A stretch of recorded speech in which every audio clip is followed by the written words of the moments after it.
రామ రావణుల మధ్య భీకర యుద్ధం జరుగుతుంది. ఒకరిపై మరొకరు ప్రయోగిస్తున్న మహామారణ శస్త్రాస్త్రాల దాటికి భూమ్యాకాశాలు దద్దరిల్లిపోయాయి. అంతలో లక్ష్మణుడు కల్పించుకుని నిశ్చిత శస్త్రాలతో రావణుణ్ణి హింసించాడు.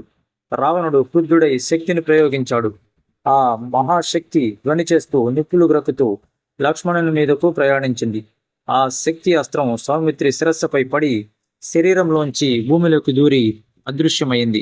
లక్ష్మణుడు మూర్ఛబోయాడు. రాముడు నిర్వీర్యుడయ్యాడు. కళ్ళల్లో నీళ్లు తిరిగాయి. అంతలోనే తేరుకుని దుఃఖానికి అది సమయం కాదని నిశ్చయించుకుని రాముడు నిశిత బాణాలతో రావణుణ్ణి హింసించాడు. అతడికి ఊపిరాడకుండా చేశాడు. ఈ శరాఘాతాలకి నిలవలేక రావణుడు పారిపోయాడు. రాముడు స్పృహ కోల్పోయిన చలనం లేకుండా పడి ఉన్న సోదరుణ్ణి చూడగానే దుఃఖం ఆపుకోలేక, నా బహిప్రాణం లక్ష్మణుడే లేకపోయాక నాకు ఈ ప్రాణాలెందుకు, ఈ యుద్ధం ఎందుకు, సీత ఎందుకు, రాజ్యం ఎందుకు, భార్యలు దొరుకుతారు, బంధువులు దొరుకుతారు, కానీ లక్ష్మణుడు వంటి సోదరుడు మాత్రం ఎక్కడా లభించడు అంటూ విలపించాడు. పట్టరాని దుఃఖావేశంతో విలపిస్తున్న రాముణ్ణి ఓదారుస్తూ, రాఘవ, లక్ష్మణుడు జీవించే ఉన్నాడు. ముఖంలో కాంతి వైదొలగలేదు. అరచేతులు ఎర్రగా ఉన్నాయి. అందుచేత కంగారు పడవలసింది ఏమీ లేదు అని సుషేనుడు హనుమంతుణ్ణి పిలిచి ఔషధి పర్వతానికి వెళ్ళి విశల్యకరణి అనే ఔషధిని త్వరగా తీసుకురా అని చెప్పాడు. ఆంజనేయుడు ఔషధాల కోసం వెళ్ళాడని వానరుల గూఢాచారుల ద్వారా విన్న రావణుడు తక్షణం తన బంధువైన రాక్షస ప్రముఖుడు కాలనేమి నివాసానికి స్వయంగా వెళ్తాడు. కాలనేమి నేను ప్రయోగించిన శక్తి చేత వీరుడైన లక్ష్మణుడు నేలకొరిగాడు. అతన్ని పునర్జీవితుణ్ణి చేసి ఔషధాల కోసం హనుమంతుడు బయలుదేరాడు. ఆ వానరుడి ప్రయత్నాన్ని మాయోపాయంతో విఫలం చెయ్యి. లక్ష్మణుడు చచ్చిన రాముడు కూడా సోదర వియోగంతో మరణిస్తాడు. విజయం నన్ను వరిస్తుంది, వెళ్ళు అని చెప్పాడు రావణుడు. కాలనేమి తన మాయా ప్రభావంతో అక్కడి నుంచి మాయమై క్షణాల్లో హిమాలయ పర్వత ప్రాంతంలో ప్రత్యక్షమై మాయామునిగా మారి హనుమంతుని రాక కోసం ఎదురు చూడసాగాడు. అంతలో హనుమ ఆ మాయామును చూసి నమస్కరించి, మునివర్య, నేను హనుమంతుడును, రామదూతను అంటుండగా మాయాముని నవ్వి, సంజీవని కోసం వచ్చావు నువ్వు. మాకు సర్వం తెలుసు హనుమ. సమీపంలో సరస్సులో స్నానమాడి శుచివై రా నాయనా, ఆ ఔషధాలను చూపిస్తాను అని పలికాడు నమ్మకంగా. హనుమ ఆ సరస్సును వెతుక్కుంటూ వెళ్ళి అందులో స్నానమాడబోగా ఒక భయంకరమైన మొసలి వచ్చి హనుమంతుణ్ణి పట్ట మింగబోయింది. హనుమ ఆగ్రహంతో దాని నోటిని చీల్చి సంహరించాడు. మరుక్షణం శాప విముక్తురాలైన అప్సరస ప్రత్యక్షమై, కపీశ్వర, నా పేరు ధ్యానమాలిని, అప్సరసను. ఒక ముని శాపం కారణంగా మకరమునై నేడు నీ అనుగ్రహం చేత శాప విముక్తి పొందాను. హనుమ, ఆ మాయారూపుడైన రాక్షసుడు కాలనేమి కాలహరణం చేసి నీ ప్రయత్నాన్ని విఫలం చేయడానికి రావణుడు పంపగా వచ్చాడు.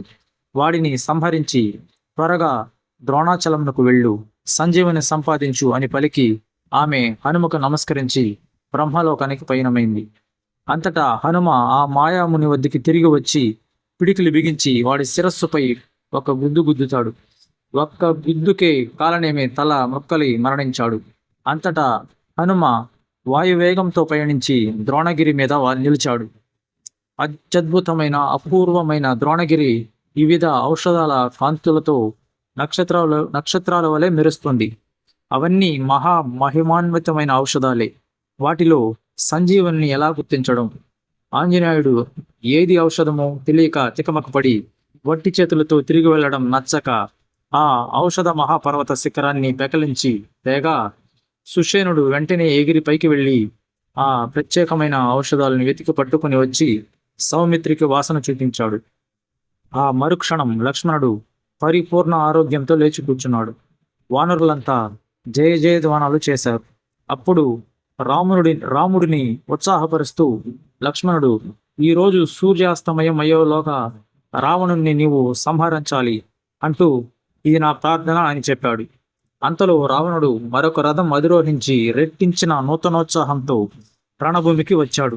ఆ రాక్షసేంద్రుడు రథం మీద, మానవేంద్రుడు నేల మీద నిలిచి యుద్ధం చేయడం దేవేంద్రునికి నచ్చక వెంటనే మాతలని సారథిగా తన దివ్య రథాన్ని పంపిస్తాడు. రాముడు భక్తితో నమస్కరించి ఆ రథాన్ని అధిరోహించి రాఘవుడు ప్రయోగిస్తున్న అస్త్రాలను శస్త్రాలను ఎదుర్కొంటూ రావణుడు వీరోచితంగా పోరాడాడు. రాముడు సమరోత్సాహంతో విజృంభించి శర పరంపరగా దివ్యాస్త్రాలను ప్రయోగించాడు. ఆ శరాఘాతాలను తట్టుకోలేక రావణుడు ఉక్కిరిబిక్కిరయ్యాడు. అది గ్రహించిన రావణుడు సారథి చప్పున రథాన్ని రణరంగం నుంచి తప్పించాడు. సరిగ్గా అదే సమయానికి అగస్త్య మహర్షి రాముడు ముందు ప్రత్యక్షమై, రామభద్ర, ఈ సంగ్రామంలో నీకు విజయం చేకూర్చి అతి రహస్యమైన ఒక సనాతన మంత్రాన్ని నీకు ఉపదేశిస్తాను. దీనిని ఆదిత్య హృదయం అంటారు. ఇది శత్రు వినాశకం, సర్వమంగళప్రదం. మీ వంశం మూలపురుషుడు ప్రత్యక్ష నారాయణుడిగా కీర్తింపబడుతున్న ఆ సూర్య భగవానుని మనస్సులో నిలుపుకొని మహా మహిమాన్వితమైన ఈ దివ్య మంత్రాన్ని స్వీకరించు అని ఆదిత్య హృదయం ఉపదేశించి, రాఘవ, శుచివై దీనిని ముమ్మారు జపించు, అప్పుడే రావణుణ్ణి వధించు అని చెప్పి అగస్త్యుడు అంతర్ధానమయ్యాడు. శ్రీరాముడు ప్రసన్న చిత్తంతో ఆదిత్య హృదయం అనుష్ఠించి రథాన్ని అధిరోహించాడు.